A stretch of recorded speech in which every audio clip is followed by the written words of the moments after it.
Here we discuss the three intensive strategies. The first strategy is that of market penetration. Market penetration is a strategy that's undertaken by most major players in the wireless industry. And market penetration simply is a strategy whereby you're trying to increase your market share in markets that you're already serving, and usually do so through expenditures in advertising and promotion. And market penetration makes the most sense under a number of circumstances. First of which, in which you find yourself in a market that's not currently saturated, and the wireless industry globally is in a growth mode. Also, it's appropriate when you find that the usage rate for every customer could be increased, and wireless carriers are trying to get consumers to use more and more content through their smartphones.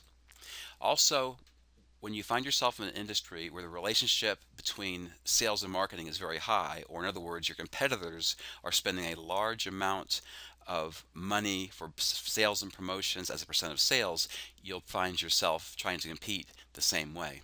Another example of market penetration is that of Coca-Cola.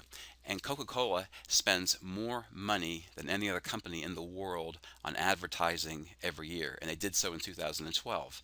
According to these estimates, worldwide spending for advertising through Coca-Cola was almost $3 billion, especially looking at new markets or emerging markets. And you've seen many of Coke's efforts in this area. The second strategy is that of market development. And market development, simply stated, is a strategy in which you're taking products that you already make, but you're trying to introduce them into different geographic markets. And this makes sense in a number of different scenarios. The first of which, you have to find a market in which you have distribution channels so you can get your product out to the customer. It's also an appropriate strategy when you are already very successful in the market that you currently serve, and you feel like you've saturated your home market and are now looking elsewhere to continue to grow your business. And that often involves the identification of untapped markets that you think might exist. An example of market developing strategy is that of Starbucks. Starbucks has a very, very aggressive effort to expand itself by offering thousands of stores across China, and so far they've been very successful in doing so. The third intensive strategy is that of product development, which is what Apple's iPhone division does.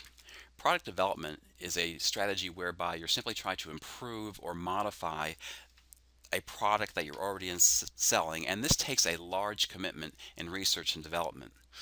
This type of strategy makes the most sense when you are an organization that deems that your product is in a mature phase of the product life cycle.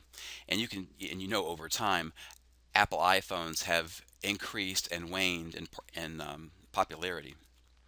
It's also important for an organization that competes in an industry that's characterized by rapid changes in technology, like the cell phone industry. It is also appropriate when your major competitors like Samsung, Nokia, and the like are producing at least what they say are higher quality products or faster products or bigger screen products at comparable prices for that which you sell. And it also makes sense when you are an organization like Apple that is especially strong in research and development. One final example of product development, we look no further than to stay with Apple. And as we've seen in the tablet business, an evolution over time of the iPad, and we'll continue to see this evolution in the future, I'm sure.